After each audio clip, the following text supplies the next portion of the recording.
Hello, reading room. I got this back on my lens. The hidden origins of slavery. The growing demand for tobacco created a demand for labor. People were needed to clear the planters' new fields and to plant and tend the tobacco, which required a lot of backbreaking care during the growing season. Then came harvesting the leaves, hanging them on lines to dry out, and packing them into barrels for export. So here's all of these hard workers who are working with a poisonous plant. If the land-owning colonists were to make fortunes from tobacco, they needed people to work their plantations. To meet that need, they created a complicated social structure in the Virginia colony, one that led in time to slavery and rebellion. Slave or servant. 20 Africans arrived in the Jamestown colony in 1619, carried on a Dutch ship. They had probably been captured in wars or raids by enemy tribes before they were sold as slaves. These were the first blacks brought to the English North American colonies. Although they were not free in Virginia, they were not really slaves. A slave is a person who is regarded as property under the law.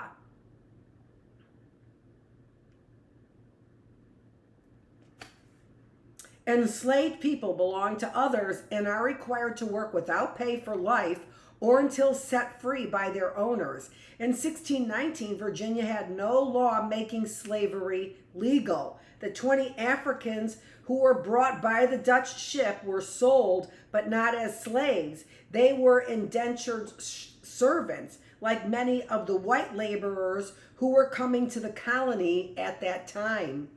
An indentured servant was bound by law to work for a master for a set period of time, usually 4 to 7 years. The servant owed this labor to the master because the master had paid for the servant's voyage to America. Oh, how nice of you. Really? The voyage? Is that what you call enslavement? Entrapment? A voyage? Oh, hey, no problemo. We're going on a little voyage. Or had paid to acquire the servant from someone else, such as the Dutch shipmaster who brought the first 20 Africans. At the end of the indenture or term of service, indentured servants were free to look for jobs, claim land of their own, or do whatever they could to support themselves. Now, that's not a bad deal. In fact, my guess is that's what was going on in Egypt. And it was working so well that they got people to build pyramids. English colonies outside North America relied heavily on African labor. The Caribbean island of Barbados, for example, had 20,000 black slaves by 1660. So this is not their typical landscape, because it came in by 1660, which meant that the majority of island's population was black. But in Virginia, the black population grew very slowly. In 1650, there were 300 blacks in the colony, about 2% of the total population. 25 years later, the black population of Virginia numbered just 1,600, or 5%. Sure. What's interesting is who inhabited the Caribbean islands before 1660, when they had all the black slaves, they're calling them African labor, so they came in from Africa. So they would have been from Spain. So they They would have been the indigenous population, which likely would have been nomadic people who had been kicked out of other countries, like the Jews, right? Why did the Virginia colonists import so few African workers if they needed labor so badly? The answer lies in an important difference between the Barbados and Virginia colonies. Most of the English planters in Barbados were businessmen who planned to make their fortunes on the island. and then returned to England. Most of the Virginia colonists, though, had brought their families with them. They planned to stay in America, and they wanted to create a reproduction of English society in Virginia. Because English society was white, they wanted Virginia society to remain white as well. 3/4 of the people who came to the Virginia colony before 1700 were indentured servants. Most of them were white. They came from England, Ireland, and Germany, from the poor classes and from society's outcasts, convicts, the homeless and jobless, people who could not pay their debts. Some were tricked into indenture, some were kidnapped, and some came voluntarily, driven by desperation or the dream of a fresh start. In Virginia, they found themselves working alongside African servants. Coming from different shores, and the white and black laborers had limited understanding of each other. Still, they shared the same exploitation and abuse. Some servants had to wear iron collars. All had to show passes whenever they left the master's property. They were beaten and sometimes tortured, and many lived in miserable conditions with poor food. Indentured men and women of both races experienced the day-to-day exhaustion and harshness of plantation labor. Blacks and whites sometimes joined forces. Servants of both races deserted their masters together so often that the Virginia legislature complained about the problem of English servants running away with Negroes. Court records contain evidence of another kind of partnership, interracial sexual relationships, which were punished by whippings or public shaming of men and women. Slavery becomes law. White and black servants shared many hardships, but over time, blacks were singled out for different treatment. They were forbidden to use guns, although masters could arm their white servants. Periods of indenture were generally longer for blacks than for whites. Punishments differed too. In 1643, runaway male servants were captured and returned to their masters. 2 were white, 1 was black. Each man received 30 lashes from a whip. The whites each had, which was the same that Jesus got, by the way. The whites each had 1 year added to their indentures, and in addition, they were ordered to work for the colony for 3 more years after their indentures ended. But the black runaway, John Punch, was sentenced to servitude for life. Legal documents from the 17th century show that when colonists sold or traded their servants, white servants were sold for their full term of time, the legal period of indenture, while blacks were sold forever. In 1653, one colonist sold a 10-year-old black girl named Joanne to another colonist. The sale included any children Joanne might bear and their children, and so on, forever. Black servants were becoming property. They were not yet slaves under the law, but they were treated like slaves. Before long, the law was changed to make it official. In 1661, the Virginia legislature passed a law that allowed lifetime servitude or slavery for blacks. 8 years later, another law defined a slave as property. The institution of slavery had taken root in North America. Around the time African laborers were made slaves, the number of white indentured servants coming to Virginia started to drop. Yet the colony's planters did not rush to import more blacks. They still wanted to keep Virginia white. In the 1680s, though the number of blacks brought into the colony increased, the sudden growth in the importing of blacks came about because of a class war that shook Virginia in the 1670s. Stop acting like jackasses, how about? So, in 1661, the Virginia legislature passed a law that allowed lifetime servitude or slavery for blacks. For blacks. You're black.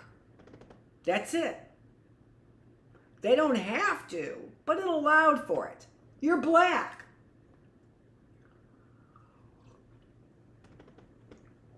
We don't know where you came from. Maybe. Poor, indebted, discontented, and armed. Most English colonists who came to Virginia did so as indentured servants. What's good for the goose is good for the gander. That's all I'm saying. I know how to make it rich. Is that better? They planned to complete their term of service and become freemen.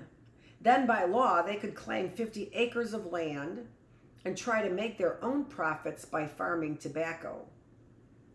The high demand for tobacco, though, created a land boom. The richer colonists scrambled to buy up all the best land. This land-owning elite class controlled the legislature and passed laws to protect its own interests. For example, the legislature lengthened the term of indentured servitude for whites.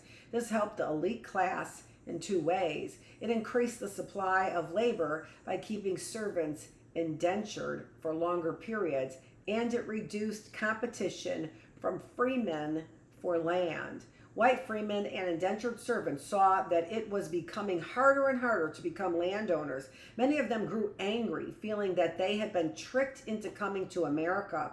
An unhappy underclass formed, made up of indentured servants, slaves, and landless freemen, both black and white. Their restlessness was shared by poor freemen who owned land, but who had been pushed onto land claims in the backcountry, far from rivers, roads, and markets. We call them people sheriffs today. This unruly underclass was a disturbing element in the social order. In the early 1660s, an indentured servant named Isaac Friend plotted to band together with 40 other servants, get hold of weapons, and claim their freedom by killing anyone who opposed them. Authorities learned of the plots and crushed the rebellion before it started. In 1663, a Virginia court accused 9 laborers of another plot, this time to overthrow the government of the colony. Several of the accused men were executed. The elite class was so afraid of the landless rabble that in 1670, the Virginia legislature took steps to rein in the political power of the poor. The legislature passed a law saying that only men who owned land could vote. So that's why they're like, yeah, don't worry about when the polls are open and that. You don't own land anymore. 1670. But although voting was limited to property owners, guns were not. Colony law required every white man to have a gun for use in defending the colony from attack. William Berkeley, the governor of Virginia, feared that conditions were growing explosive in his colony. 6 out of 7 people, he wrote, were poor, indebted, discontented, and armed. Freemen and debtors could not be trusted in battle, the governor warned. They might revolt and join forces with the enemy. Tobacco plant woodcut. So this is what a tobacco plant looks like. Bacon's Rebellion. Here we get to it. Governor Berkeley's fears came true. We're talking about self-fulfilling prophecies, actually in our early bird class, starting tomorrow maybe.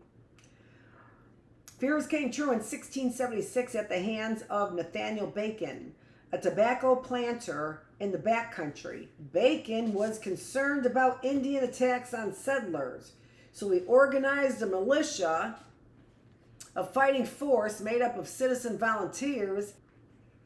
This shocked Berkeley and the other leaders of the colony who were more afraid of armed white freemen than of hostile Indians. Ignoring the governor's concerns, Bacon marched against the Indians, but he and his men killed members of a friendly tribe as well as the Susquehanna, who had been hostile to the settlers.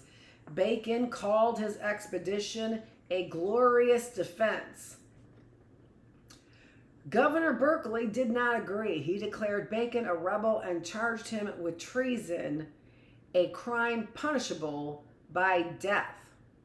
Bacon's response was to march with 500 armed men to Jamestown, the capital of the colony. Black men given guns by whites joined the march. The elite of the colony were terrified. They saw the rebels as a desperate mob of low, ignorant people attacking their betters. Governor Berkeley fled the ship. I'm sorry, I am trying to make fun of the proper people.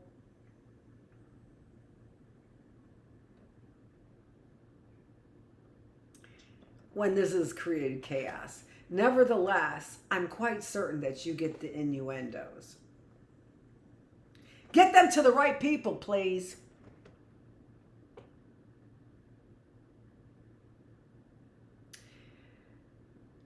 Governor Berkeley fled by ship.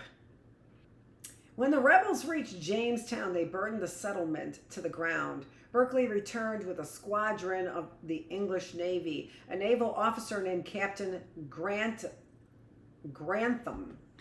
offered to negotiate with a group of about 400 rebels. When Grantham told the rebels that they had been pardoned and freed from slavery, most of them agreed to surrender. 80 black men and 20 white men refused. Grantham promised that they would be allowed to retreat across the York River in safety. Grantham had lied. The government forces captured all of the rebels by deceit and force, returned black and white servants to their masters, and hanged several dozen of the rebellion's leaders. Bacon escaped the hangman's noose because he was already dead. He had fallen to disease on the way to Jamestown. Historians have called Bacon's rebellion the largest uprising in any American colony before the American Revolution. It was a class revolution that shook the elite.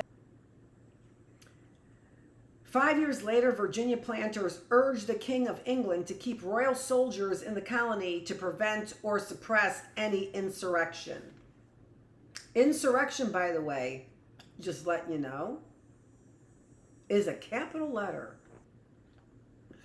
The crossroads. After Bacon's rebellion, large landowners realized that the social order would always be in danger as long as they relied on white labor. The planters had come to a crossroads.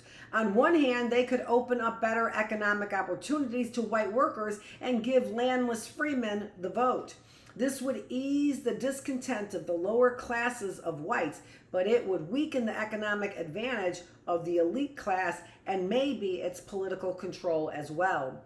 On the other hand, the planter class could reorganize society on the basis of both class and race by bringing in more African slaves. Instead of depending on an armed white labor force, the planters could exploit black workers who were not allowed to carry guns because of their race. The planters made the second choice. After Bacon's rebellion, they turned to African slavery as their main system of labor. From 5% of Virginia's population in 1675, blacks increased to 25% by 1715 and to more than 40% by 1730. Din, din, din. Laws placed ever stricter limits on slaves' rights. Slaves were forbidden to gather in groups or travel. No black person, free or enslaved, could bear a weapon. Interracial relationships were outlawed, and all children of mixed race, no matter which parent was white or free, became slaves. To protect the interests of their class in the short term, the elite, oh, that got rid of all of those mistakes that those planters made, though, didn't it? To protect the interests of their class in the short term, the elite planters of Virginia had made a choice that would have tragic consequences for centuries. Jefferson and the problem of slavery. When the Virginia planters decided in the late 17th century to expand slavery, their choice had long-lasting effects. From that time on, slavery and racial conflict were major forces in shaping the history, not just of the American South, but also of the United States as a whole. 100 years after Bacon's rebellion, a descendant of the Virginia planter class wrestled with the problem of slavery. Thomas Jefferson was a slave owner who bought and sold black people. What? Wake up. Hello? He was capable of punishing his slaves with great cruelty. Yet Jefferson also believed that slavery was immoral. In a work called Notes on the State of Virginia, Jefferson recommended abolition or the end of slavery, which he thought should happen gradually. In a 1788 letter to a friend, he spoke of how he wished to see an abolition not only of the African slave trade, but of the condition of slavery. He felt guilty about owning slaves and said more than once that when he had paid off all his debts, he would set them free. Unfortunately for Jefferson, and especially for his slaves, he remained in debt until his death. Even the President of the United States, they have railroaded into their banking scheme. Right from the very beginning. Who's they? I don't know. Slavery had to be abolished, Jefferson argued, but the freed blacks would have to be removed from American society. Because sending them all out of the country would be impractical and expensive, the best idea Jefferson could come up with was to take children away from their slave mothers, train them to earn a living, and ship them out of the country as soon as they were old enough, perhaps to the independent black Caribbean nation of Haiti. In time, this would lead to the disappearance of the entire black population. Jefferson's plan, however, was never seriously considered. Why did Jefferson create a plan for removing freed blacks from American society? Talk amongst yourselves. Slavery was wrong in his view, but that did not mean that he considered blacks and whites to be equal. Jefferson could not free himself from his belief that the two races were fundamentally different and that blacks were inferior. The races, he thought, could not live together in America. Self-fulfilling prophecy starting tomorrow. Early birds. The ears of the wolf. What worried Jefferson most deeply about the growing slave population was the danger of race war. White prejudice and black resentment, he feared, would one day explode. Years before Jefferson became the third president of the United States, he wrote in Notes on the State of Virginia, deep-rooted prejudices entertained by the whites, 10,000 recollections by the blacks of the injuries they sustain will divide us into parties and produce convulsions which will probably never end, but in the extermination of the one or the other race. In Jefferson's nightmare, slaves would seize their freedom with daggers. By Jefferson's time, it was clear that the planters of the 17th century had failed to think about what it would mean to change from white indentured servants to African slaves. But although Jefferson understood the problem of slavery, he believed it was too late to do anything about it. As it is, he wrote in a letter, we have the wolf by the ears, and we can neither hold him nor safely let him go. Justice is in one scale and self-preservation in the other. 4 years after Jefferson's death, the nation would continue to grip the wolf's ears. The African American population would grow and remain enslaved while it hungered for freedom. A slave's ordeal. Africans carried into slavery in North America endured the nightmarish crossing of the Atlantic Ocean, a journey known as the Middle Passage. It was vividly described by Olaudah Equiano, a slave who gained an education and his freedom, in an autobiography published in 1789. Equiano wrote of being captured in Africa, marched to the coast, loaded into the stinking hold of a slave ship, and then taken across the sea to an unknown fate. Here's the quote. The first object which saluted my eyes when I arrived on the coast was the sea and a slave ship, which was then riding at anchor and waiting for its cargo. These filled me with astonishment, which was soon converted into terror. Imagine seeing that looming ship, an idea that it's a slave ship, looming there in the harbor. When I was carried on board, I was immediately handled and tossed up to see if I were sound by some of the crew, and I was now persuaded that I had got into a world of bad spirits, and that they were going to kill me. When I looked round the ship too, and saw a large furnace or copper boiling, and a multitude of black people of every description chained together, every one of their countenances expressing dejection and sorrow, I no longer doubted of my fate, and I quite overpowered with horror and anguish. I felt motionless on the deck and fainted. I was soon put down under the decks, and there I received such a salutation in my nostrils as I had never experienced in my life, so that with the loathsomeness of the stench and crying together, I became so sick and low that I was not able to eat. After a long voyage, the slaves finally sighted land.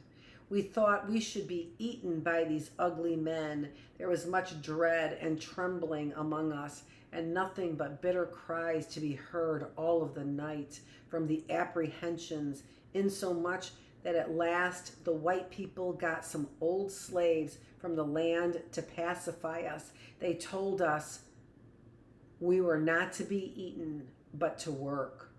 In recent years, some historians have questioned whether Equiano was born in Africa, as he claimed. A few documents suggest that he may have been born in South Carolina. After Equiano became a free man, he joined the movement to end the slave trade. Even if he fictionalized part of his history in order to show his readers the horrors of the Middle Passage, historians know that the horrors did exist. The pain and terror of Equiano describes were felt by millions of African captives. I'll leave you with the next chapter in the picture for the next chapter, as this one is really ingrained in my mind. Whites hunting buffalo from a moving train around 1870. We'll be back here tomorrow with chapter 4, The Road to the Reservation. Let me see how long this chapter is. Yeah, I don't want to stop in the middle of a chapter. It's just too good. So we can think about that chapter and do one chapter at a time. Let's see how long I've been on here. Not as long as I usually am. I don't know. It doesn't say. Whatever. I'm looking to see if it says someplace. Oh, I see it right there. 51 minutes. Okay, so it is long. I like to talk. This is Dr. Annette Feravich. We will come back here. Here's the picture that is ingrained in my... Dr. Annette Feravich, thanks so much for joining me.